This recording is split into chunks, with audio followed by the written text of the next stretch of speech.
Ku kibuga cy'imirwano muri Repubulika Iharanira Demokarasi ya Congo, imirwano ikomeje kongera gufata indi ntera kuri uyu wa kane. Ibi ngibi biratanga iki cyane ko twagiye tubona ko n'ubundi ahangaha nakubwira ko imirwano itari buhagarare, nubwo muri Washington muri Leta Zunze Ubumwe za Amerika hari kubera umuhango wo gusinya amasezerano agamije gutanga agahenge hagati y'izi ntara uko ari ebyiri. Ubwo ni izi ntara ziri ahangaha muri iki gihugu cya Repubulika Iharanira Demokarasi ya Congo, hari intara y'Kivu y'Amajyepfo no mu ntara y'Kivu y'Amajyaruguru. Ibi ngibi byose rero kangende mbikubwira ugenda usobanukirwa uburyo iyi mirwano yasubukuwe kuri uyu wa kane tariki 4 z'uku kwezi kwa 12 turimo. YouTube channel yo ni yayindi, ntabwo izina ryahindutse, iracyari ryarindi ni Subiza TV. Ubwo mwese burumvikana nabahaye ikaze, n'ababandi bakigera kuri uyu muyoboro wa YouTube channel aribwo bwa mbere namwe nabahaye ikaze, ariko kandi ndabasaba gukora subscribe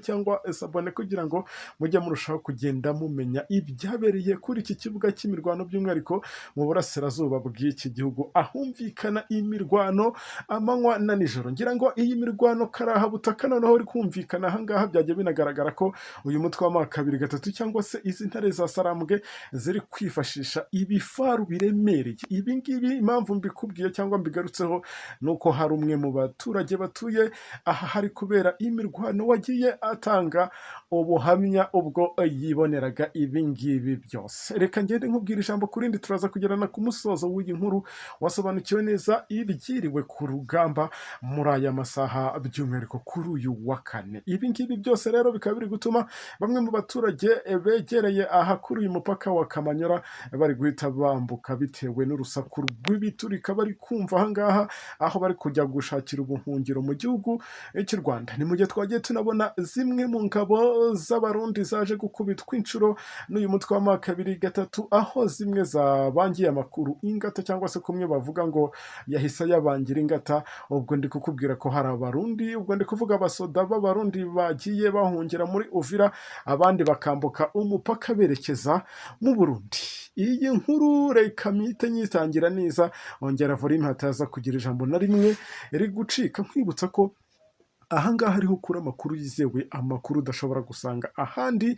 Ubwo mba ndi kukubwira amakuru y'ibyabereye aho ku kibuga cy'imirwano. Nizere ko like ibitekerezo byanyu hasi muri comment bigiye kugenda bigaragara ahangaha hari byinshi, ndetse ari nako mugenda mukora kuri wisheya kugira ngo iyi nkuru igere ku bantu benshi, ndetse babashe gusobanukirwa neza ku rugamba uko byifashe, cyane ko twagiye tubona ko iyi mirwano yaginagwamo abasivile benshi bagiye batandukanye, n'inzu zabo zigaturitswa na biriya bisasu ahanini byagiye binaraswa n'igisirikare cy'u Burundi, aho bimwe byaturukaga ku mupaka w'u Burundi. Iyi mirwano rero ikomeye yongeye kubura hagati y'izi ngabo za leta ya Repubulika Iharanira Demokarasi ya Congo FARDC n'abarwanyi bandi bafatanya kuri uru rugamba, aho baba barwanya uyu mutwe wa 2-3. Ni mu bice bitandukanye rero by'iyi ntara ya Kivu y'Amajyepfo kuva mu masaha ya mu gitondo, nk'uko ibi ngibi nagenda mbikubwira. Gusa biragaragara ko byagiye binagenda, cyangwa se uko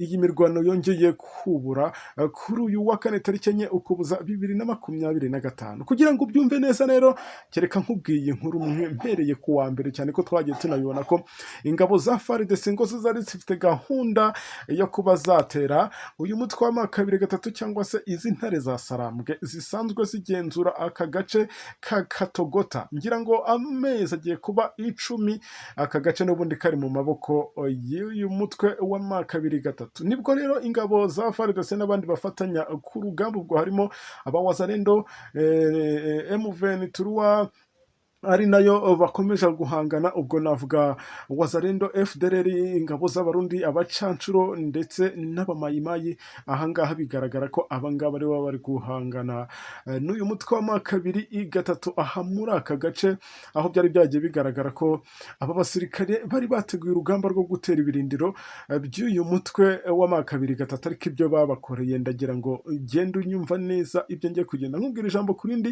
uraza gusobanukirwa neza uyu uyu mutwe wa kabiri gatatu nawo ko udasanzwe. Urusaku rw'imbunda nini n'intwaro nto zitandukanye byagiye bigaragara ko ibi byari byiganje aha muri uyu mujyi wa Kaziba wo muri teritwari ya Walungu, aho ibi byagaragaye kuri uyu wa kane hagati ya mu gitondo. Ubwo ibi ngibi byose ubwo ni muri iki gitondo cyo kuri uyu wa kane humvikanye amasasu menshi arimo za mashini gani ndetse n'izi mbunda zindi zo mu bwoko bwa AK-47, aho imirwano nk'iyo yaje kugenda iyongera gufata indi ntera, aho byagiye bigaragara ko ahenshi barwaniraga ari ahangaha muri grupema ya Ruvungi. Ahangaha nakubwira ko ari agace gaherereye aha muri Uvira cyangwa se iruhande neza rwa Uvira, hagati y'izi ngabo za leta ya Repubulika Iharanira Demokarasi ya Congo zifatanyije n'iz'u Burundi na Wazalendo n'abandi barwanyi mugenda mubona harimo na FDLR, aho bahanganye n'uyu mutwe wa kabiri gatatu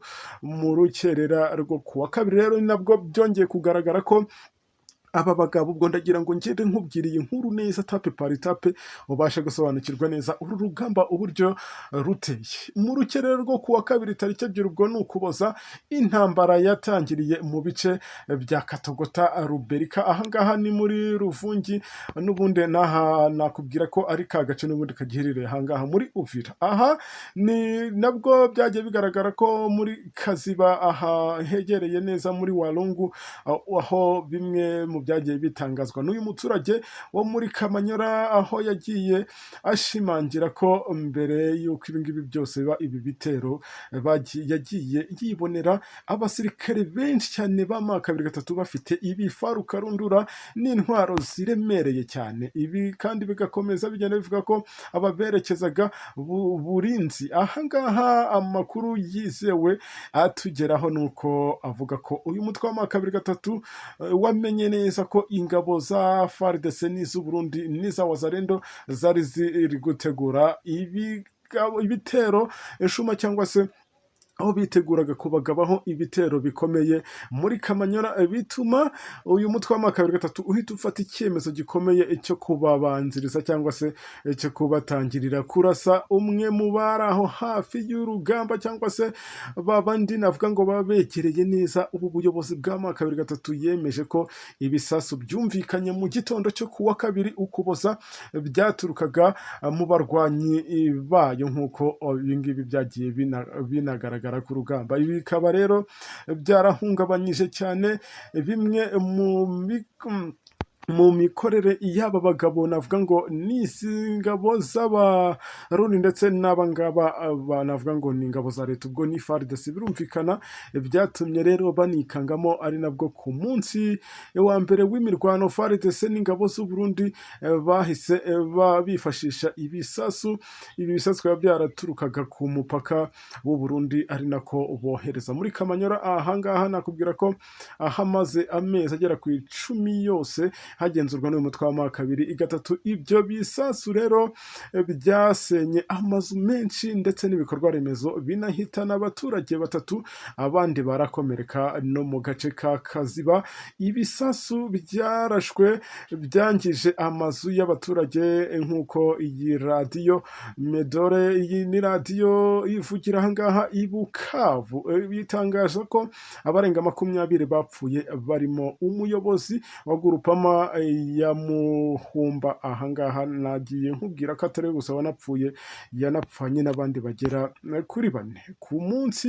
Nakubwira ko ari nk'umunsi wa gatatu iyi mirwano iba. Ni nabwo rero ibi byagiye bigaragara ko imirwano yasubukuwe FARDC n'ingabo z'u Burundi, aho bigaragara ko bongeye kurasana ibisasu muri Kamanyora no muri Kaziba. Uyu muvugizi wa kabiri gatatu Laurent Kanyuka yavuze ko ibisasu byo muri Kamanyora byaturutse mu Burundi, aho byagiye binagaragara ko byagiye binahitana abantu bagera kuri 4 n'abandi 6 babikomerekeramo, harimo abana ndetse n'abandi bagiye bagaragara ahangaha bagiye bano. Ibi mirwano rero ikaba yakomeje byakomeje kuri uyu wa kane tariki enye ukuboza 2025 ubwo ibi byanabaye i Washington naho hanasinyirwa amasezerano agamije kugarura amahoro hagati y'u Rwanda na DRC, agamije n'ubundi kugenda agarura ka gahenge dukunda kumva.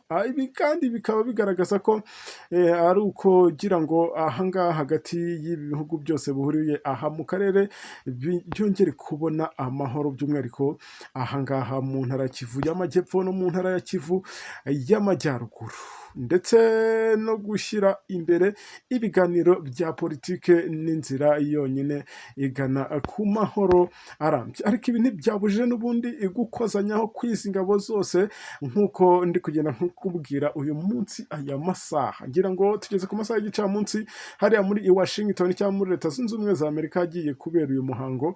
Ngira ngo ubu nibwo bukiri gucya, ni nka saa moya za mu gitondo cyangwa saa mbiri, ni nabwo ubwo bari kwiyoganiza bajya muri uwo muhango. Ariko ahaho urugamba rwo ruracyakomeje, abapfa barapfa ndetse n'abakomerekera muri ibi ngibi. Ngira ngo mwakibibona kuri social media, nubwo YouTube cyangwa uyu muyoboro wa YouTube dukoreraho hari byinshi tutatwemerera twakabaye tubishyiranga mukabibona, ariko nujya ku zindi mbuga nkoranyambaga zitandukanye uraza kubona andi mashusho agiye atandukanye agaragaza urugamba uko rumeze, amazu y'abantu menshi yasenywe, abapfiriye ku gasozi ndetse n'ibindi byinshi bigiye bitandukanye. Ari nabyo nanjye ni kugenda nkubwira nti kuri uyu wa kane nabwo byongeye biratogera. Birarangira bite?